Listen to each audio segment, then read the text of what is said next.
What's up with it, Siccness? It's your boy Coop, man. We back at you with another one of these interviews. And like I said in the previous interview, it seems like the theme has been dope incarcerated rappers. This is probably about my fifth interview with an incarcerated rapper. So it's a pleasure for me to introduce y'all. Go ahead and introduce yourself, bro. What's good with it? It's Jib Artisan. Jib Artisan, man. Skill crafting with these words. AKA popping peas. What it do? Jib Artisan, a.k.a. Poppin' Peas, man. Let everybody know what soil you come from. I come from out that Skyline, San Diego, man, but you know I was born in Oakland, California. You feel me? North Oakland, West Oakland. Yeah. But man, once you let us, man, like I told everybody in the opening of the interview, incarcerated rapper. It seems like I've been doing this ever since I did the Mac Ministry interview. It seems like every nigga been able to contact me that's been locked up. So, you know, and I ain't gonna be the nigga that's gonna turn the nigga away that's being locked down. But man, why don't you go ahead and tell us how long you been down, man? What's your current situation? I've been down since I was 16 years old, you feel me? This is my 15th year. My current situation is I got 25 to life for gang murder and shit that I don't glorify. I was young and impressionable and, you know, just trying to get back at it, you know, staying solid and walking this main line, you know, with my head up. 15 years, man. You said you went in at 16? Yeah, 16. Man, can you please elaborate on your feelings as being a 16-year-old being tried was you tried as an adult? Yeah. Basically, they hit me with the Proposition 21, you feel me, which is a direct foul being tried as an adult. It was at the DA's discretion because of the severity of the crime.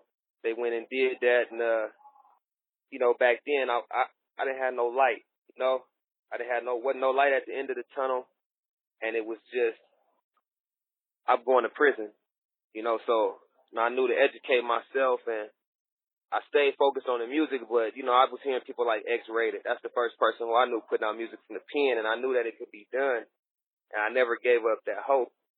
And just recently, you know, last couple of years, I finally got the opportunity to live out that dream. Yeah, right. So now you 15 down. Yeah. Now you recording music, man. You said the last. So how long you been at this recording since you've been down? I've been recording for about 2 years now. You know, and this is my first time. You feel me? I wasn't in the studio. Like I've been making music since I was since I can remember. And I'm just learning the ropes of it. I fucking with my big bros and shit. They really giving me the game. Big June, you know, from the turf. Boss Man Hog, you know, from the turf.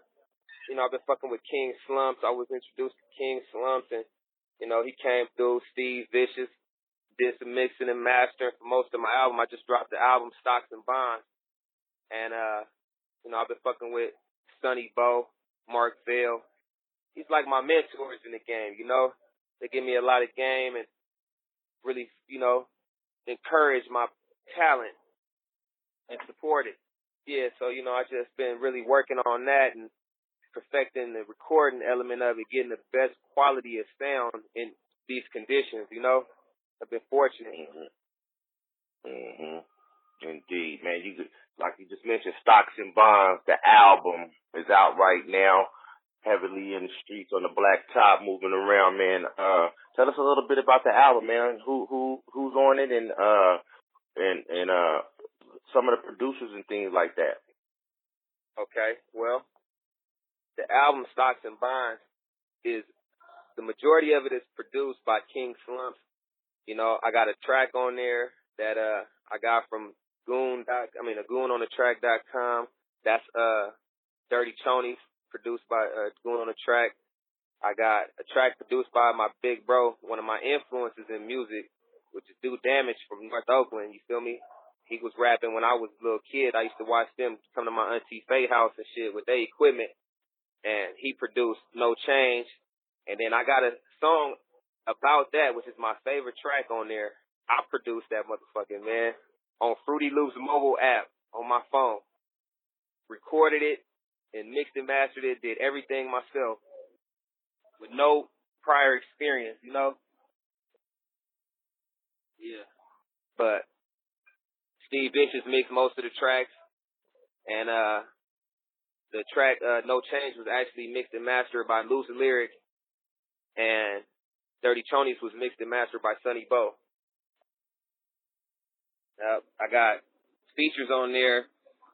Is my Brody's up in here, you feel me? Grego, aka Picasso from the Valley. That's my keyway partner. We did a lot of music together, and we're going to be coming up with more shit. I got my boy Black Levion, aka Blackjack from Starline, you know. He on one of the songs with me. And I got my boy, I got the Gut of Soul on there.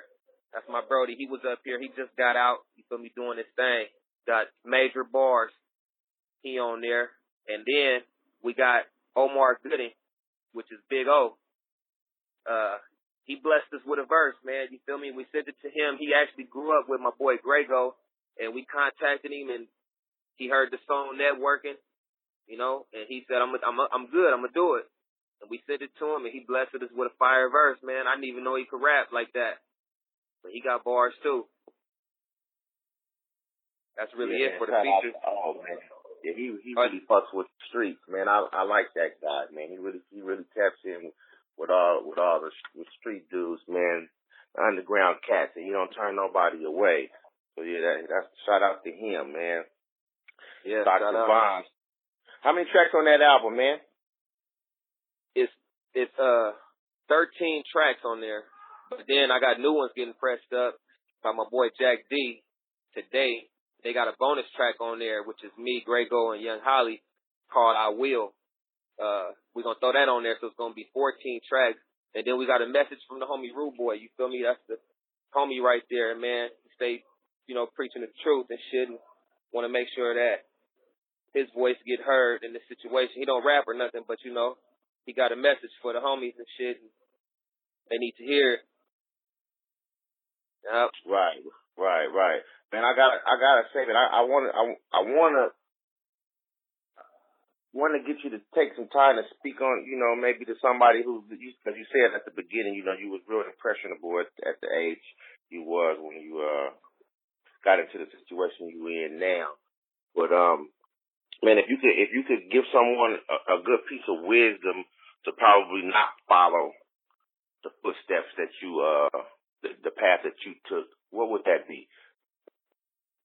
Man, if I could give somebody some wisdom, I would tell them that it's not worth it. You feel me? I done did everything, and I didn't do it because I wanted to. Some people do it because they want to. Everything I did out of necessity. You feel me? As far as hustling, you know, everybody know the business. I was on the block selling dope, grinding since a little kid because I had to. You feel me? My family, you know, you had two type of people growing up. Either you did dope or you sold it. And unfortunately, my family was plagued by the people who did dope, and I didn't want to grow up like that, so I took to selling it. But, you know, just, you don't have to do it, you know. It's going to seem like you got to, but your childhood is, because that's where it starts at. The things that we develop as our script and our, you know, our inner script and our character as a kid, it comes in then. And it's so small. You feel me? The years of a childhood is so small that you don't need to do it. You know, I can't go back, but I can only push forward. But as far as, you know, I'm working within, you know, to change my community, where I come from, and teach the young homies a better way. You know, the eye for an eye shit gonna leave us both blind. You know, I see what happened. Motherfuckers constantly getting poofed in Southeast and in every city. But it's not worth it because eventually you're going to be up in here. And you're going to be on the bus. I got a song called By Design where I said that shit, you know. I was sitting up in prison waiting for a visit when I overheard these niggas talking reckless about their set trip, killing over city blocks that nobody got deeds to, furthering the genocide, and boy, have they deceived you. I was looking in the mirror because I'm guilty of the same shit. Trying to earn a name will put you in a slave ship, and it ain't no coming back from that, either in the pen or wind up dead. everything is meaningless. I felt Ecclesiastics, lost up in the struggle, but I made it through this labyrinth. Willie Lynch's letter set us back for generations, stripped us of our virtues and denied us reparation. You feel me? And then I went on and spit some more bars. That's a lot, though, but get the gist of it. Yeah, what up? It's your boy Coop, man. Y'all know what y'all checking out, man. Y'all was just listening to a brief interview of my boy Jib Artisan, who's now locked up, man, right now, you feel me? But to check out the full interview, man, once y'all log on to Siccness.net, man, check out the full interview on the front page right now. Look for Jib Artisan on the front page or in the interview section at Siccness.net, man. Log on to the YouTube channel. Man, our new channel has been, my old channel has been shut down. Artists shut me down. Hopefully I get the motherfucker back. Hey, if I don't, then hey, it is what it is, man. Business, price of business, I suppose, to the people who don't understand the game. But yeah, man, check out this full interview, man. Jib Artisan on the front page of Siccness right now, man. Log on to Siccness.net, hit the forums, man. Become a member and check out Siccness Radio, man. We got a bunch of whole new shows airing this week, and keep going, man. Like I said, log on, check